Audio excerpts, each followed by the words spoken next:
नमस्कार, बुलेटिन में आपका बहुत बहुत स्वागत है। मैं हूं आपके साथ दीपिका ओझा। चलिए शुरुआत करते हैं बुलेटिन की, लेकिन इससे पहले एक नजर आज की सुर्खियों पर।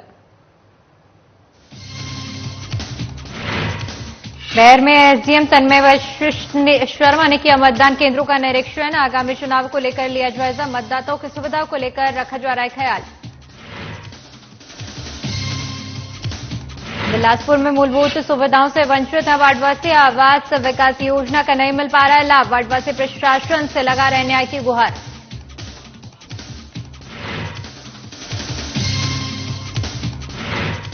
दोबारा में एडीपीसी आरएस भदौरिया ने किया स्कूल का निरीक्षण। आईसीटी लैब को भी एडीपीसी ने परखा। चुस्त दुरुस्त मिली सभी सुविधाएं।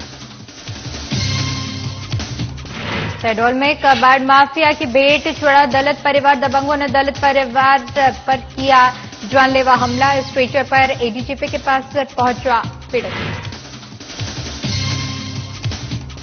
और बिलासपुर में ट्रैफिक नियमों की उड़ाई जा रही हैं धज्जियां। एसपी कार्यालय के बाहर खड़ी की जा रही गाड़ियां। आम लोगों को झेलनी पड़ रही है परेशानी।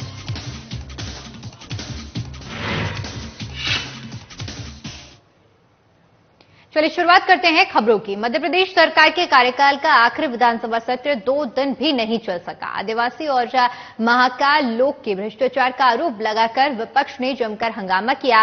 वहीं हंगामे के चलते 5 दिन का छोटा सत्र 2 दिन में ही खत्म हो गया। इस बीच प्रश्नकाल के बाद विपक्ष स्थगन से दोनों ही मुद्दों पर चर्चा कराने की मांग कर रहा था और भारी हंगामे के बीच बिना चर्चा के बहुमत के आधार पर सभी विधेयक और अनुपूरक बजट पास करा लिए गए।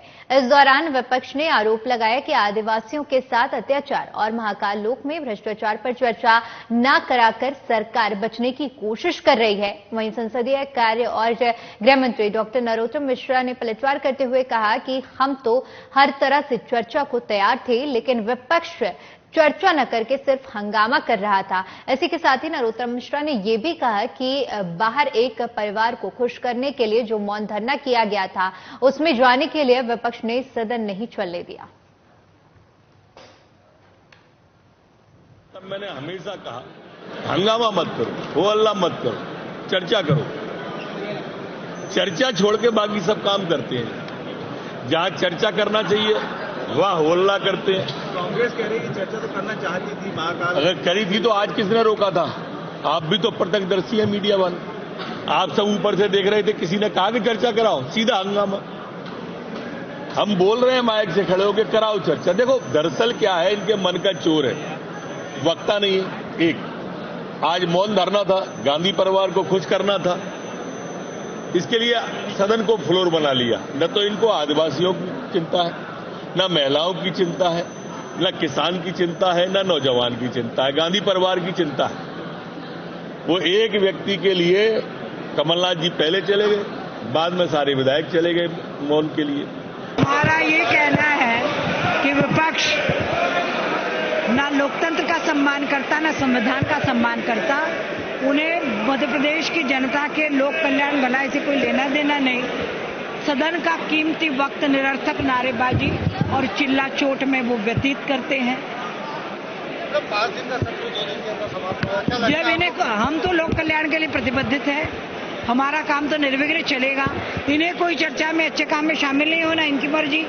लगातार आदिवासी मुद्दों को भी उठा रही है, तो कहना है कि बिल्कुल आज आदिवासी जो मुद्दा उठा, जड़ मूल से वो समाधान हो गया। अब उसी पे सदन का वक्त जाया करना चाहते हैं। दुर्भाग्य की बात है कि भारतीय जनता पार्टी लोक महत्व के जो मामले हैं, शासकीय भ्रष्टाचार के मामले हैं, उन पे पर्दा डालने के लिए चर्चा से बच रही है। और जब चर्चा से लोग बचते हैं और चर्चा नहीं होने देना चाहते हैं, अगर महाकाल लोक पे हुए भ्रष्टाचार का जो स्थगन था और जो स्थगन आदिवासियों के साथ अत्याचार का जो 2 स्थगन कांग्रेस ने लगाए थे, अगर उन पे चर्चा हो जाती तो ये विधानसभा 5 दिन चलती। ये जो मुद्दे तो सारे जनता के बीच में ही हैं, पर अगर सदन में उन पे चर्चा होती तो प्रदेश की गरिमा बनी रहती, प्रदेश की लोकतांत्रिक परंपराएं चालू रहती। और लोकतांत्रिक परंपराओं की हत्या आज इस मामले में हुई है। आदिवासी भाई को बुला के पेड़ भूखे मारते दूसरी तरफ उन्हीं का भाजपा का विजय संजय की बीडी शर्मा बोलता है कि ये सीढ़ी तो पुरानी है, कांग्रेस के जमाने की, वो जो हड़प्पा की खुदाई से निकाल के लाया हुआ, उस पर चर्चा नहीं करें। कल झाबुआ में कई बच्चियों के साथ एसडीएम ने हॉस्टल में घुस के गलत हरकत की, रोज किसी जिले में। खबर बेहर से है, जहां पर आगामी विधानसभा निर्वाचन के लिए कलेक्टर और जिला निर्वाचन अधिकारी डॉक्टर गिरीश कुमार मिश्रा के निर्देशानुसार जिले में निर्वाचन से पहले व्यवस्थाओं का जायजा लिया जा रहा है। इसी क्रम में 12 जुलाई को विधानसभा क्षेत्र बेहर के अंतर्गत नवीन मतदान केंद्र, सोडो मतदाता केंद्र और आंगनबाड़ी भवन का एसडीएम तन्मय विशिष्ट शर्मा ने निरीक्षण किया। साथ ही साथ जिले के अन्य विधानसभा क्षेत्रों में भी भवन निरीक्षण के साथ साथ मतदाताओं की सुविधा की पूर्ति के लिए आकलन किया जा रहा है, ताकि मतदाताओं को सुगम मतदान के लिए अधिक से अधिक सुविधा मिल सके।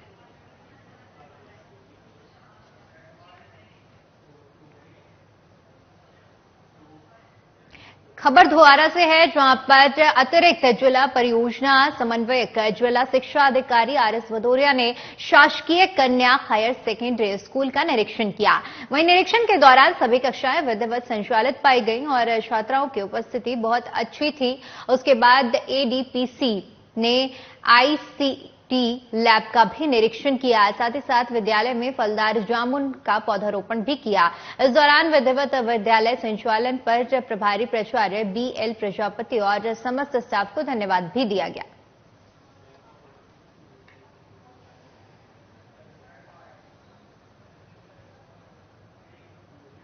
खबर बिलासपुर से है, जहां पर रेलवे क्षेत्र में वार्ड नंबर 70 में रहने वाले लोगों के पास एक झुग्गी झोपड़ी के अलावा कुछ भी नहीं है। बताया जा रहा है कि इन लोगों को न तो सरकारी योजना के तहत आवास मिला है और न ही कोई मूलभूत सुविधा मिली है। वहीं वार्डवासियों का कहना है कि महापौर, विधायक और पार्षद किसी ने इस मामले में सुध नहीं ली है। इधर दक्षिण पूर्व मध्य रेलवे ने भी इस सभी हितग्राहियों को जगह खाली करने का नोटिस भेज दिया है। अब देखने वाली बात यह होगी कि आखिर कब सरकार इन गरीबों की ओर ध्यान देती है और मूलभूत साधन उपलब्ध कराती है। पानी में रहते हैं हमारे मोहल्ले के सब, लेकिन कोई चीज सुविधा नहीं है। वहाँ इतना परेशानी है, हर एक चीज है, बहुत परेशानी, इतना जो कही थे, लेकिन कोई लाभ नहीं मिला। जो आते नेता तसल्ली दे के निकल जा रहे हैं, करेंगे बस बोली वोटिंग के बेर, ओकर बाद चल देते। वहाँ कम से कम हम लोग को अब पूरा उम्र देख लो, वहीं गुजर गया। अभी माता रामन की उम्र देख लो, हमारे उम्र देख लो, वहीं उम्र पूरा गुजर गया रेलवे की जगह में, लेकिन कुछ भी नहीं हुआ है। कुछ भी लाभ नहीं मिलेगा, ना मिला। तसल्ली बद देंगे वोटिंग के बाद, और उसके बाद तो सब अपने अपने काम में लग जाते हैं, बड़े बड़े जो आते हैं। वार्ड पार्षद का नाम क्या है? अजय यादव। और शासन का आवासीय योजना का कोई लाभ किसी को भी नहीं मिला है। और हमारा कोई व्यवस्था नहीं है, झुग्गी झोपड़ी में रहते हैं। प्लस हमारा बिजली, पानी, नल, शौचालय कुछ भी नहीं है सर। हम तो रेलवे क्षेत्र में पड़े हैं और कोई सुनवाई नहीं हो रहा है। हमारे कितने सालों से रह रहे हैं आप? 40-45 साल हो गए सर। और शासकीय योजनाओं का अभी तक आपको लाभ कोई लाभ नहीं मिला है, कोई भी लाभ नहीं। आपने आवासीय योजना के तहत आप लोगों ने आवेदन किया था? जी किए थे। हम लोग को पावती दे के रख दे रहे हैं, और जब भी आ रहा है तो आम भर के दे रहे हैं, घर आवास मिलेगा बोल के उनका पावती रखे हुए हैं, और उसका कोई सर्वे में कुछ मालूम ही नहीं चल रहा है। सबसे पैसा ले रहे हैं, 250-300 सभी पार्षद खा ले रहे हैं। अभी अजय यादव भी 4 महीने हो गए, वो समझ 2-2 फोटो ली से, और पूरा आधार कार्ड, राशन कार्ड सबके फोटो कापी। वो अभी 4 महीने हो गए, ऊपर कुछ पते नहीं। हमारे पास रहे भी साधन नहीं, बरसात पूरा पानी भर, पूरा घर में नहीं, इतने तो पानी। तो आप लोग इसके पहले आवेदन दिए थे? नहीं। शासकीय योजनाओं का आपको अभी तक आवासीय सुविधा का लाभ मिला है? नहीं मिले। वो कहा पार्षद में आशा दे थे कि हाँ मिलेगा, बस हो गई। खबर शहडोल से है, जहां पर अनूपपुर जिले के अंतिम छोर पर राजनगर और बिचुरी थाना क्षेत्र के कोलफील्ड एरिया के कोयले और कबाड़ की चोरी का कारोबार उफन रहा है। बता दें कि 4 जुलाई को अवैध कोयले से लदे ट्रक जब्त हुए और उसके बाद 9 जुलाई की सुबह कबाड़ माफियाओं की आपसी रंजिश में श्रमिक ओम प्रकाश चौधरी को मौत के दरवाजे तक पहुंचा दिया। इसी के मद्देनजर शक के आधार पर दलित युवक को उठाकर ले गए और मारपीट कर गंभीर रूप से उसे घायल कर दिया गया। बेहोशी की हालत में के सुरक्षाकर्मी उसे बिचूरी अस्पताल ले गए, जहां पर हालात गंभीर होने के कारण अनूपपुर और फिर मेडिकल कॉलेज शहडोल रेफर किया गया। वहीं पीड़ित युवक स्ट्रेचर पर एडीजीपी के पास पहुंचा और न्याय की गुहार लगाई।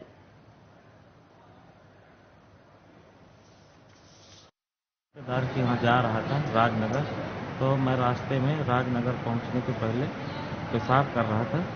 मेरे साथ में और 2 लड़के थे और ये अचानक टाइप से ये लोग निकले, 15-20 लोग थे और मेरे ऊपर एकदम से हावी हो गए सर, मारने लगे मेरे को। तो मैं डर गया, मैं बोलने लगा क्यों मार रहे हो भैया, क्यों मार रहे हो। ये फिर मेरे को पकड़ के वहाँ से घसीट के मेरे को नाले तरफ ले गए। नाले में ले जाकर मेरे को पूरी रात बांध के रखे थे। मेरा फ़ोन लूट लिए थे, फ़ोन लूट लिए हैं अभी भी, और गाड़ी वाड़ी सब रख लिए हैं और नाले में ले जाके मारे। फिर जब इनका साथ में वो अनुज बोल रहे थे ये लोग, अनुज भैया और गोलू भैया। क्या नाम है इनका पूरा, किसी का जानते हो किसी का नाम? अनुज श्रीवास्तव बता रहे थे। ये लोग अपने आपस में बात कर रहे थे भैया। किससे मारा है आपको? मेरे को वो जो आए हैं ये गोलू और अनुज, तो ये हाथी से मारे हैं मेरे को सर में और हाथ में, मेरा हाथ फ्रैक्चर हो गया। ये बड़े दुखद बात है कि जो घायल व्यक्ति यहाँ आया था वो अस्पताल में भर्ती था और पुलिस की कार्रवाई से इतना असंतुष्ट था कि घायल अवस्था में स्ट्रेचर पर लेटकर अपने परिजनों के साथ एम्बुलेंस में मेरे कार्यालय पहुंचा। उसकी शिकायत है कि जो आरोपी हैं उनके विरुद्ध समुचित कार्रवाई नहीं की जा रही है। यद्यपि पुलिस ने इसमें तत्परतापूर्ण कार्रवाई की है, मुकदमा कायम हुआ है इसमें 6 लोगों के विरुद्ध और ये आपस में एक दूसरे को जानते हैं और इनको कोई व्यावसायिक प्रतिद्वंद्विता इनकी है। फिर भी भविष्य में ऐसी घटनाएं न हो कि मजरूह को या फरियादी को अस्पताल से इस प्रकार से उठ के जाना पड़े एडीजी के पास या एसपी के पास में, ये बताने के लिए कि वो पुलिस की कार्रवाई से संतुष्ट नहीं है। इसकी समीक्षा की जाएगी। तो तत्काल मैंने पुलिस अधीक्षक अनूपपुर को इस बात से अवगत कराया। उन्होंने एक टीम रवाना की है जो इस पूरे मसले को देखेंगे और फरियादी की क्या तकलीफ है उसका निदान करवाएंगे। वहीं मध्य प्रदेश के सीएम शिवराज सिंह चौहान समय समय पर धनगर समाज की चिंता कर उनका जीवन खुशहाल बनाने के लिए भरसक प्रयासरत करते हैं। मां अहिल्याबाई होल्कर कल्याण बोर्ड जिनका ताजा उदाहरण है, तो वहीं स्थानीय प्रशासन सीएम की मंशाओं पर पानी फेरते हुए नजर आ रहे हैं। बता दें कि मध्य प्रदेश शासन के आदेश अनुसार साल 2018 में धनगर समाज समेत अन्य 51 जातियों को शामिल किया गया था ताकि दोमटू जातियां भी सरकार की योजनाओं का लाभ उठा सकें और अपना और अपने परिवार का विकास कर सकें। लेकिन स्थानीय प्रशासन द्वारा शुरुआत में तो समाजजनों को प्रमाण पत्र के लिए मना कर दिया गया, लेकिन जब लगातार धनगर समाज के लोग अनुविभागीय अधिकारी के पास जाकर अपनी समस्या लेकर पहुंचे तो उन्होंने फॉर्म स्वीकार तो कर लिया, लेकिन बाद में विभिन्न कारण बताकर फॉर्म को रिजेक्ट करना शुरू कर दिया, जिसके बाद समाजजनों ने सीएम हेल्पलाइन पर शिकायत करना शुरू किया और अपना आक्रोश मीडिया के सामने व्यक्त किया।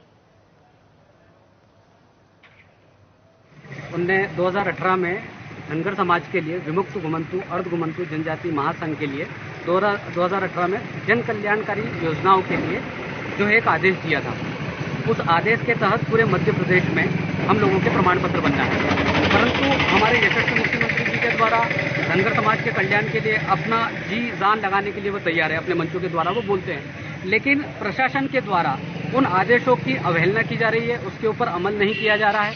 जैसा कि मैंने आज अपना आवेदन 30 मई को दिया था और आज 12 तारीख को वो रिजेक्ट हो गया है और अभी अभी मुझे पता चला है कि आवेदन जो रिजेक्ट हुआ है उसका एक सिली सा जो है वो कारण है कि आवेदक के हस्ताक्षर ना होने के कारण रिजेक्ट किया जाता है। अगर कोई व्यक्ति 3 महीने इंतजार करके 2 महीने इंतजार करके आवेदन बनाता है, पटवारी के चक्कर लगाता है, उसके बाद में वो सरपंच के चक्कर लगाता है, तब जाके कहीं लोक सेवा केंद्र में ये प्रमाण पत्र जमा होते हैं और उसके बाद भी आप छोटी छोटी चीजों के चक्कर में रिजेक्ट कर देते हो। खबर बिलासपुर से है, जहां पर जन दर्शन कार्यक्रम में एक ग्रामीण 10वीं बार गुहार लगाने पहुंचा है।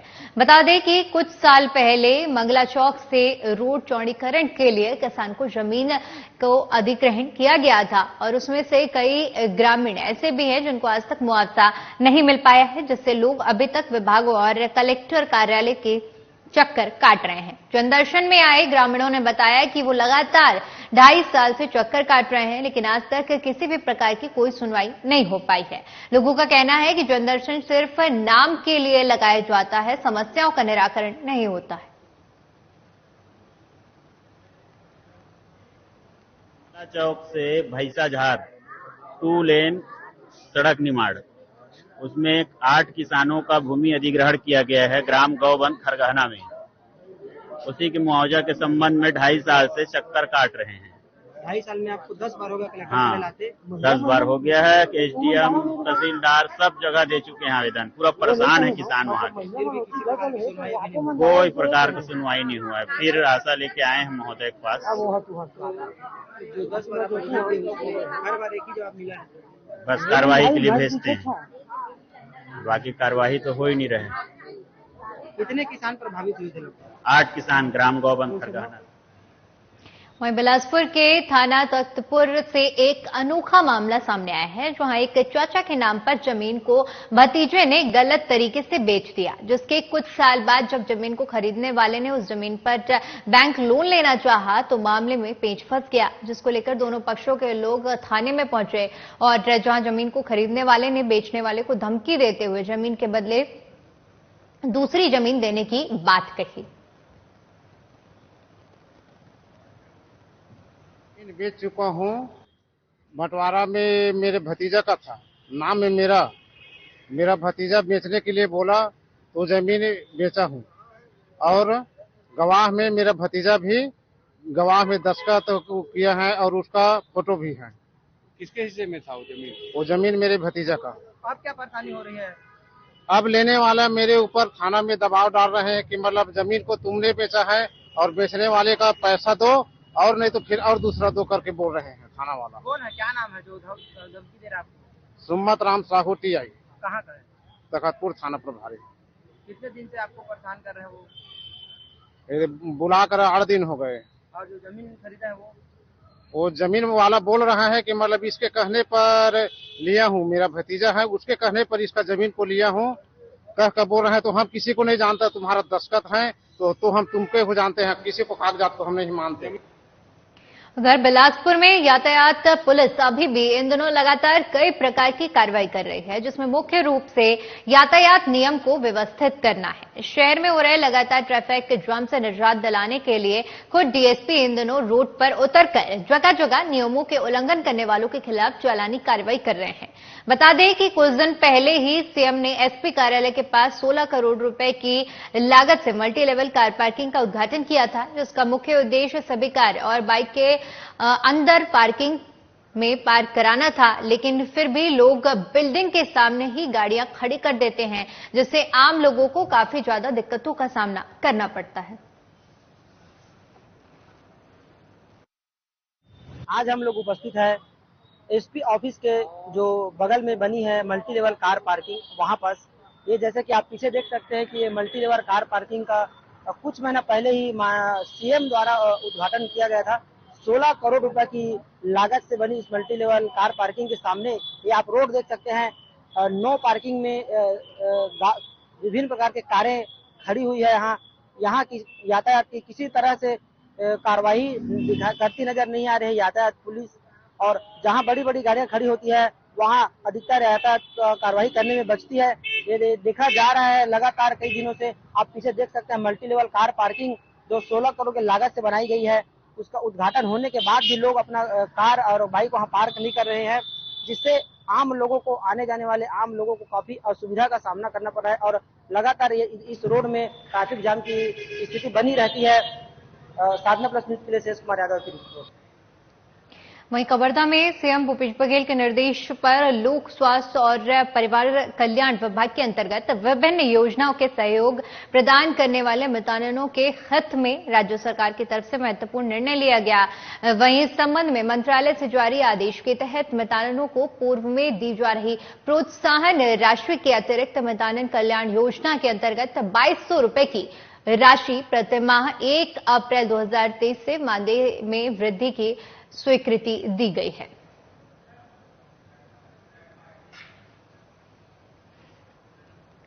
खबर कवर्धा से है, जहां पर प्रदेश की वन, परिवहन, आवास, पर्यावरण, विधि और जलवायु परिवर्तन मंत्री मोहम्मद अकबर बुडाला विकासखंड के सुदूर वनांचल क्षेत्र के ग्राम पंचायत तितरी, बरबसपुर और समांतापुर पहुंचकर ग्रामवासियों को भेंट मुलाकात कार्यक्रम में शिरकत की। वहीं मंत्री अकबर ने ग्रामवासियों से भेंट मुलाकात कर शासन की जन कल्याणकारी योजनाओं के विस्तार की जानकारी भी दी।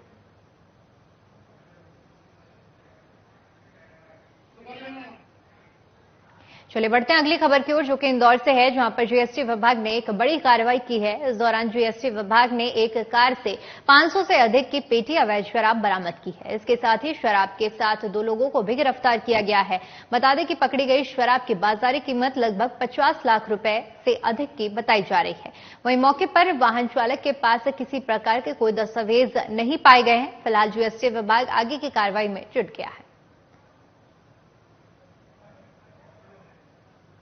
विभाग ने जो है लगभग 50 लाख रुपए की शराब पकड़ी है, एक गाड़ी पकड़ी है जिसमें कि एक मिल्क की मशीन के अंदर जो है लगभग 500 पेटी छुपाई गई थी। सूचना के आधार पर उसको पकड़ा गया है।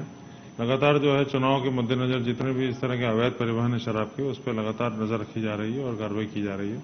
उसी कड़ी में कार्रवाई की गई है और इसमें 2 लोगों को गिरफ्तार किया गया है। ये राजस्थान के रहने वाले हैं और इनसे आगे पूछताछ चल रही है कि ये क्या पूरा सिस्टम था इनका, किस तरह से ये लोग पूरा अवैध परिवहन करते थे। तो इस इलीगल एक्टिविटी को कर्व किया जाएगा और इसमें जितने भी लोग इससे जुड़े हुए हैं उनको गिरफ्तार किया जाएगा। कहां से कहां ले जाई जाए? ये पंजाब से गुजरात तरफ ले जाई जा रही थी और इसे बीच में जो है पकड़ा गया। कहां पकड़ा था? ये इनको इंदौर के पास में पकड़ा गया था और जिस कंपनी के उस पे दस्तावेजों पे इसका परिवहन हो रहा था वो इंदौर रजिस्टर्ड कंपनी थी, जो कि मौके पे जो है नहीं पाई गई है। तो जो है इसमें कहीं न कहीं फेक कंपनीज इन्वॉल्व हैं, इसके संबंध में भी छानबीन चल रही है। बीते दिनों कर्नाटक में हुई जैन आचार्य संत कामकुमार नंदी की निर्मम हत्या के विरोध में करेरा के जैन समाज ने आक्रोशित रैली निकालकर तहसील कार्यालय में जाकर एक ज्ञापन सौंपा। इस दौरान जैन समाज द्वारा ज्ञापन में उल्लेख किया गया कि जिस तरह की घटना कर्नाटक में जैन मुनि संत के साथ हुई है, इसी तरह की घटना किसी अन्य संत के साथ न हो। सरकार को ऐसी व्यवस्था सुनिश्चित करनी चाहिए जिससे हमारा धर्म और समाज सुरक्षित रहे और जिसने भी इस घटना को अंजाम दिया है उस पर तत्काल कड़ी से कड़ी कठोर कार्रवाई होनी चाहिए।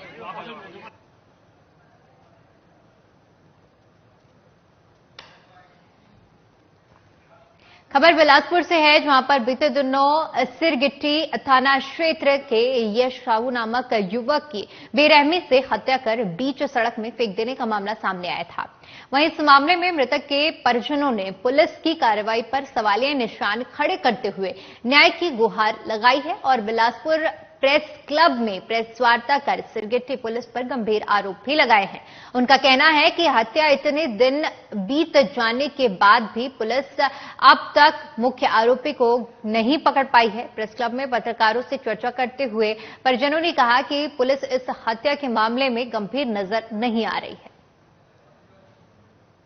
कोई कार्रवाई नहीं कर रही है। साइड अपराधियों को, जो अपराध किए होगी अपराध किए, साइड अपराधियों को अंदर करके पुलिस यहाँ पर यथावत कर दी कार्रवाई को। मेन आरोपियों को, जो दिव्यांग शर्मा है, जो जिस लड़की जिसके कारण हत्या हुई है मेरे बच्चे की हत्या हुई है, उस लड़की का नाम सामने नहीं ला रही है, उनको आरोपी नहीं बना रही है, जबकि उसके पिताजी और उसके परिवार वाले इसमें संलिप्त हैं। और जो दिव्यांग शर्मा है, जो मेन आरोपी है, वो मतलब उसको भी सामने लाने शुरू हुई, फर्स्ट के दिन जो है पकड़े थे उसको, इसके बाद उनको छोड़ दिया गया और कार्रवाई जो है हमको संतोषजनक हमारे जो है कार्रवाई नहीं हो रही है। बार बार हम थाने में जाते हैं, ना हमारा बयान लिया गया है, ना उसकी मम्मी का बयान लिया गया है। बयान मतलब किसी प्रकार का नहीं लिया गया। हमें एक आवेदन दिए थे, उसमें भी चर्चा किए तो टीआई साहब का साफ कहना है कि भूख प्यास से मर गया लड़का। अब कुछ भी हम बात बोलते हैं टीआई साहब को तो कुछ जवाब देने के लिए तैयार ही नहीं है, चुप हो जाते हैं। क्या लगता है पुलिस आरोपियों को संरक्षण दे रही है? संरक्षण दे रही है सर, पूरी तरीका से पूरे मामले में एसपी का क्या कहना है? एसपी साहब का क्या कहना रहेगा सर, वो गाइडेंस नहीं करे, वो गाइडेंस करते तो कार्रवाई। खबर शहडोल से है, जहां पर तालाब में नहाने गए 2 भाइयों की डूबने से मौत हो गई। दोनों रिश्ते में चचेरे भाई हैं। बता दें कि राजवा केवट और लवकुश केवट के इस हादसे में मौत हुई है और दोनों की उम्र 7 और 9 साल के बीच बताई जा रही है। वहीं सूचना के बाद मौके पर पहुंची पुलिस ने दोनों शवों को तालाब से बाहर निकलवाया और आगे की कार्रवाई शुरू कर दी है। इधर घटना की जानकारी मिलते ही गांव के लोग घटनास्थल पर पहुंचे। जिसने भी घटना सुनी वो मौके पर पहुंचा और घटना के बाद से पूरे गांव में मातम पसरा हुआ है।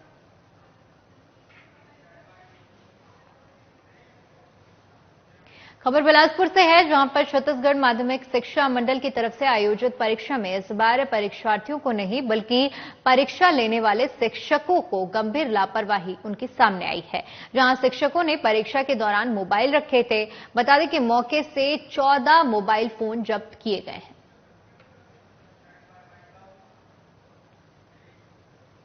चलिए फिलहाल के लिए इस बुलेटिन में इतना ही। बाकी तमाम बड़ी खबरों के लिए बने रहे हमारे साथ। नमस्कार।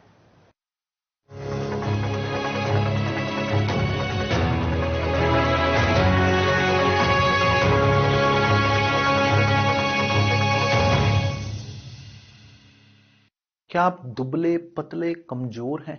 आपकी सेहत नहीं बनती, भूख कम लगती है, वजन नहीं बढ़ता?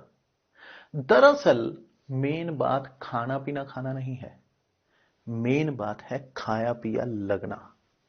और अगर खाया पिया लगेगा ही नहीं तो आपकी सेहत बनेगी कैसे? इसलिए हमारी संस्था सन्यासी आयुर्वेदा ने एक ऐसी दवा का निर्माण किया है जो कि आपके पाचन तंत्र को, आपके लिवर को दुरुस्त करने का काम करती है, ताकि आप जो भी खाएं उसका पूरे का पूरा निचोड़ आपके शरीर को लगे, आपकी भूख बढ़े, खाया पिया सही से लगे, नया खून बने, हड्डियों में जान आए, चेहरे पर नूर, लालिमा, रौनक आए और आप मोटे तगड़े खूबसूरत पर्सनैलिटी के मालिक बन जाएं। 100% आयुर्वेदिक दवा होती है। इसका शरीर पर कोई भी साइड इफेक्ट, कोई भी नुकसान या दुष्प्रभाव नहीं होता। लड़के लड़कियां दोनों